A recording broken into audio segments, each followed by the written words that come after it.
आसिफ अली जरदारी साहब की मीटिंग हुई है, आपको क्या लगता है? क्योंकि पीडीएम बनाने में पीपल्स पार्टी का बहुत बड़ा हाथ था। तो आसिफ अली जरदारी ने जिस तरह पीडीएम बनाई कि आसिफ अली जरदारी अब मज़ीद सियासत में जो उन्होंने डंट डालना था वो डाल दिया है। अस्सलाम वालेकुम, मैं हूं फलक शेख और आप देख रहे हैं फलक शेख ऑफिशियल। नाजरीन, मेरे साथ मौजूद हैं एम ए शहजाद खान जो कि एस्ट्रोपामिस्ट, और आपको पता है कि इनके साथ जो हमारा सेगमेंट चलता है एस्ट्रोलॉजी के हवाले से और जायचों के हवाले से बड़ा ज़बरदस्त एम ए शहजाद खान साहब हमें बताते हैं। और अगर इनके बारे में मैं बात करूं, जेम मास्टर है and also expert in meditation ball phenomena. बड़ा ज़बरदस्त इनका एक बाउल है और हाथ भी देखते हैं और बड़ा जायचों के हवाले से प्रिडिक्ट करते हैं, फ्यूचर के हवाले से भी, और तो और ये सियासत पर भी इनकी बड़ी गिरफ्त है। तो बात करते हैं एम ए शहजाद खान साहब से और आज के टॉपिक भी इनसे डिस्कस करेंगे। अस्सलाम वालेकुम सर। जी बिस्मिल्लाह, वालेकुम अस्सलाम। कैसे हैं आप? अल्लाह का बड़ा करम शुक्र अल्हम्दुलिल्लाह। ज़बरदस्त, बड़ा प्यारा आपने आज कलर पहना हुआ है शहजाद साहब। बेसिकली अगर गौर किया जाए तो इसको ज्योतिष कलर कहा जाता है, और ये हिंदुस्तान में जो वहाँ के ज्योतिष हैं, ब्राह्मण हैं ये इसको बड़ा लाइक करते हैं। तो अब मैंने खुद ही सोचा कि यार आपने इतने प्रोग्राम किए हैं तो आज हम ज्योतिष कलर भी पहन लें। चलें जी, ज्योतिष कलर इन्होंने आज पहना है। सर जी, मुझे अब टॉपिक की तरफ मैं आता हूँ। बड़े लोगों के माइंड में जो क्वेश्चंस हैं, जो लोग कमेंट्स करते हैं, उस वाले से मैं आपसे आज बात करूँगा। मुझे आप ये बताएं कि एक ख़बर आई थी जी, आसिफ अली जरदारी साहब की मीटिंग हुई है, आपको क्या लगता है? क्योंकि पीडीएम बनाने में पीपल्स पार्टी का बहुत बड़ा हाथ था, अब पीपल्स पार्टी पीडीएम में नहीं है। अब मुझे आप बताएं कि आसिफ अली जरदारी साहब इमरान खान साहब के बीच में बैठ के क्या ताल्लुकात बेहतर करवाएंगे नून लीग के और पीटीआई के, या दूसरी तरफ गेम जाएगी? बहुत बड़ा सवाल है। इस सवाल को अगर मैं खोल दूं तो मुझे किताबें लिखनी पड़ जाएंगी, लेकिन मैं मुख्तसर बात करूंगा और जामिया गुफ्तगू। आसिफ अली जरदारी एक मंजे हुए सियासतदान हैं, और उनकी जहाँ शादी हुई वो भी एक बहुत सियासत का एक बड़ा नाम था। और आसिफ अली जरदारी को मैं तो ये कहता हूँ अपनी हवाले से कि he is a king maker. अच्छा। तो आसिफ अली जरदारी ने जिस तरह पीडीएम बनाई, और आसिफ अली जरदारी के पास पुराने खिलाड़ी मौजूद हैं सियासत के, जिनके मैं नाम नहीं लूँगा, मैं जानता हूँ सबको। एक अच्छी बॉल कराई है, अच्छा, जिसमें उन्होंने बोल्ड कर दिया नून लीग को। अच्छा, जबकि नज़र तो ये आ रहा है कि नून लीग के वो साथ हैं, मतलब अभी भी वो सपोर्ट कर रहे हैं उनको। मैंने आपको बात बताई कि जिसमें उन्होंने बोल्ड कर दिया नून लीग को, और जो आसिफ अली जरदारी के दिल में रिवेंज था या उनके ख़ानदान के अंदर था, उन्होंने वो रिवेंज पूरा कर लिया। अच्छा। और डंड डाल के रख दिया उन्होंने नून लीग की सियासत को अपने बदले। वो जो बातें जो जिन्होंने भी की थी उनके ख़िलाफ़, वो उन्होंने बदले पूरे ले ली। अब मैं ये समझता हूँ आसिफ अली जरदारी, मैंने कहा, एक मंजे हुए सियासतदान है, और उन्होंने लाइफ में कभी भी सियासत में अपने दरवाजे और खिड़कियाँ नहीं बंद की। दरवाज़ा उनका खुला रहा है, खिड़की उन्होंने खोल के रखी है मुज़ाकरात के हवाले से। मैं ये समझता हूँ कि आसिफ अली जरदारी अब मज़ीद सियासत में जो उन्होंने डंट डालना था वो डाल दिया है। अब वो मुल्क को बचाने निकलेंगे।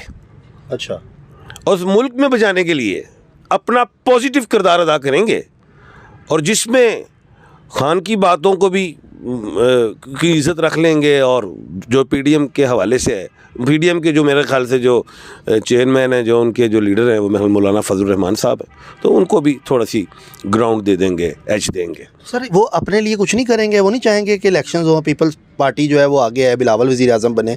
क्या वो इस तरफ नहीं सोचेंगे? वो इन दोनों के बीच में क्यों बैठेंगे और इनमें मुज़ाकरात क्यों करवाएंगे? मैंने कहा वो मुल्क के लिए करेंगे। देखो जी, पीपल्स पार्टी के बाद ऑलरेडी सिंध तो मौजूद है, और अगर आगे इलेक्शन हो जाए तब भी वो कोई पाकिस्तान का वज़ीर आज़म तो उनका बेटा नहीं बन सकता, या खुद नहीं बन सकते। उनको टाइम चाहिए, 5 to 10 ईयर्स, ठीक है। लेकिन दोबारा भी अगर वो आते हैं तो उनका ही वज़ीर आला सिंध में होगा। गो के इमरान खान सिंध से सीटें निकालेगा, बेशुमार निकालेगा, लेकिन वज़ीर आला तो पीपल्स पार्टी का ही होगा सिंध में। तो इसलिए वो ज़्यादा उस तरफ नहीं जाएंगे। लेकिन अब बात मुल्क की आ गई है, अब सियासत की नहीं है जी। तो सर, मुझे बताएं कि आपको अभी भी लगता है कि सिंध में जो है वो हुकूमत पीपल्स पार्टी की रहेगी, या सीट एडजस्टमेंट होगी उधर? सीट एडजस्टमेंट्स के लिए मैं समझता हूँ कि पीपल्स पार्टी और एमक्यूएम करेंगी आपस में। अच्छा। और जैचों के हवाले से भी, मैं ये नहीं समझता कि पीटीआई जो है वो एमकेएम के साथ सीट एडजस्टमेंट करेंगी जैचों के हवाले से, और खान के जैचे के हवाले से जो है खान अब कराची में या सिंध में पीपल्स पार्टी को भी दंड डालने के लिए निकलेगा और एमकेएम को भी। अच्छा, मैं ये नहीं समझता कि अब एमकेएम जैसे पहले 10, 12, 13 सीटें ले जाती थी, अब उनकी सीटें 50% डाउन हो जाएंगी। अच्छा, ये देख लें अब नाजरीन, एम ए शहजाद साहब जो हैं फुल टाइम इस टाइम एग्रेसिव भी हुए हुए हैं और प्रेडिक्शन के हवाले से भी बड़ा ज़बरदस्त बता रहे हैं। तो सर मुझे बताएं कि इलेक्शंस की जो एक डेट आप बताएं अकॉर्डिंग टू जायचा, क्या लगता है आपको कौन सी डेट आप मतलब यहाँ पे आवाम को बताएंगे? मैंने पहले भी आगे किसी प्रोग्राम में कहा था डबल एम पे खेला जाएगा सारा कुछ। अच्छा, March is M, May is M, March to May में ये बात होगी। मार्च से ऊपर अगर बात जाती है तो वो खान तो हार गया। अच्छा, मई के बाद जो जून, जुलाई, अगस्त, वो तो अगले 3 महीने तो फिर हुकूमत अपनी मुद्दत पूरी कर गई। फिर लड़ाई किस चीज़ की थी? तो वो तो फिर खान हार गया, और खान हार नहीं बनता जो उसके जैचे में वो एग्रेसिव है। वो उसका जो जैचे का जो खाना है वो 1/10 है, और 1/10 में जो पावर है वो नरेंद्र मोदी के पास है, वो खान के पास है। अच्छा, 1/10 की जो पावर है वो नेल्सन मंडेला के पास है, वो खान के पास है। तो 1/10 का फार्मूला नहीं हारता जी। तो सर मुझे बताएं कि मैंने तो ये सुना है कि आसिफ अली जरदारी साहब इनके आपस में मुज़ाकरात करवा रहे हैं, इस हवाले से भी मैं थोड़ा सा डिटेल में जानना चाहूँगा। कहीं इनकी वजह से तो नहीं परवेज़ लाई और ख़ान साहब की आपस में मतलब सियासी जो है वो प्रॉब्लम बन जाएगी?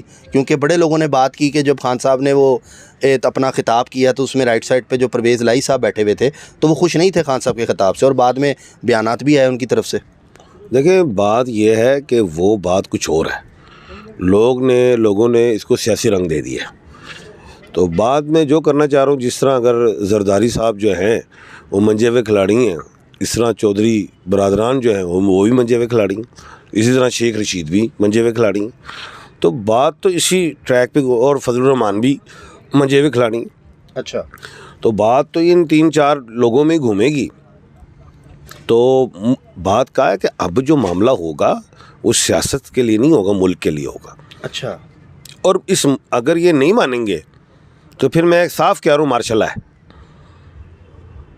फिर हमारे जो मुल्क को बचाने वाले असली लोग हैं फिर वो मुल्क को चला लेंगे अपने तरीके से। अच्छा, तो इसलिए इनको अब बैठना पड़ेगा। ये अब मजबूरी नहीं है, ये ज़रूरी है। अच्छा, मुल्क के अंदर इसको दिवालियापन से निकालने के लिए इंशाल्लाह ताला अल्लाह ताला ज़ैचे में भी, और ये ज़ैचे में भी है। अल्लाह ताला बेहतर करे इंशाल्लाह। अच्छा शहजाद साहब, मुझे अब ये बताएं कि ख़ान के साथ जो मीटिंग हुई है साफ़ियों की, सीनियर साफ़ी की, उन्होंने कहा है कि ख़ान साहब को उन्होंने बताया कि जी रशिया के साथ हमारे ताल्लुकात बहुत बेहतर थे, आपस में मतलब कि तिजारत भी हो रही थी चीज़ों के मामले में भी। तो आपको क्या लगता है कि आगे के जो मामलात हैं हमारे जो रशिया के साथ वो बेहतर रहेंगे फ्यूचर में, और रशिया हमारी मदद करेगा? अच्छा सवाल है। देखें, बात यह है कि अभी जो हमारी गवर्नमेंट है वो कमज़ोर गवर्नमेंट है, ठीक है, क्योंकि खान साहब एग्रेसिव है, उधर से वो उनके अंदर इतनी पावर्स नहीं है, और वो जाहिर है सबको पता है कि वो क्या मामलात हैं, वो क्यों कमज़ोर है। जब ये 2/3 अक्सरियत वाली गवर्नमेंट आएगी ना, वो बग़ैर बैसाखियों की होगी, वो अपनी खारजा पॉलिसी मजबूत बनाएगी और वो खुल के मुआहदात करेंगे रशिया से, चाइना से।